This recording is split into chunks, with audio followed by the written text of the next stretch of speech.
Bergabung kembali dengan Radio Taiwan Internasional Siaran Bahasa Indonesia bersama saya Yunus Henry dalam acara kita, yaitu adalah Perspektif. Dari ini saya akan mengangkat sebuah profil dari salah satu rumah lelang seni dan juga barang mewah yang terkenal di dunia yang bernama adalah Christie. Christie adalah rumah lelang seni dan barang mewah asal Inggris yang telah berusia 250 tahun. Didirikan di tahun 1766 oleh James Christie. Christie menempati posisi terdepan di pasar seni dunia dengan total penjualan mencapai 4,8 miliar pound sterling di tahun 2025. Ini adalah pesaing penting bagi rumah lelang utama lainnya, yaitu adalah Sotheby's. Dalam situs resmi yang tertulis, jika pendirinya yaitu James Christie melakukan transaksi pertamanya di London, Inggris di tanggal 5 Desember di tahun 1766 dan katalog lelang tertua yang disimpan perusahaan juga berasal dari tanggal Desember 1766. Namun beberapa sumber informasi lainnya menyatakan bahwa Christie telah menyewa rumah lelang sejak tahun 1762 dan tanggal penjualan iklan koran Christie juga dapat ditelusuri kembali di tahun 1759. Dan setelah Revolusi Prancis, Christie dengan cepat menjadi rumah lelang utama memanfaatkan keunggulan London sebagai pusat perdagangan seni internasional. Dari tahun 1973 hingga 1999, Christie adalah perusahaan publik yang terdaftar di Bursa Efek di London. Setelah itu, Christie dimiliki secara pribadi oleh Francois Pinault dari Perancis. Di tahun 2014, Christie menunjuk Patricia Barbizet, seorang wanita Perancis sebagai CEO global, menjadikannya CEO wanita pertama dalam sejarah perusahaan Christie. Pada tanggal 28 Desember 2008, media The Sunday Times melaporkan bahwa Francois Pinault mempertimbangkan untuk menjual Christie karena masalah hutang dan sejumlah besar dana ekuitas swasta juga menyatakan minat mereka.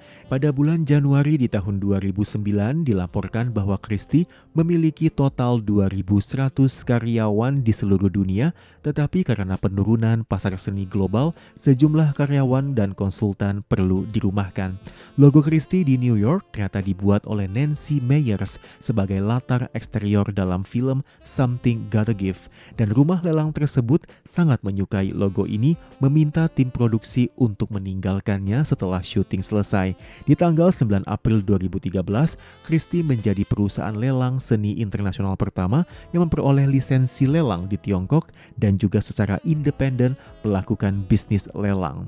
Namun Christie tidak bisa memperdagangkan peninggalan budaya Tiongkok, yaitu barang-barang yang diproduksi sebelum tahun 1911 dan dianggap sebagai warisan budaya nasional oleh pemerintah Tiongkok. Christie mengadakan lebih dari 350 lelang setiap tahunnya, meliputi lebih dari 80 kategori lelang, termasuk seni dekoratif, perhiasan, fotografi, koleksi langka, anggur langka, dan lain-lain dengan harga kisaran dari $200 hingga lebih dari 80 juta US dollar. Bisnis penjualan pribadi Christie telah berkembang selama bertahun-tahun dengan hasil yang sangat luar biasa. Berdedikasi untuk mencari atau menjual karya seni pasca perang dan juga kontemporer, seni impresionis modern, master lama, serta perhiasan dan juga barang-barang berharga lainnya untuk para kolektor di seluruh dunia. Christie sendiri memiliki 54 kantor di 32 negara di seluruh dunia dengan 10 pusat lelang yang berlokasi di Amsterdam, Dubai, Jenewa, Hong Kong, King Street, London, South Kensington, London, Milan, New York, Paris, dan juga Zurich.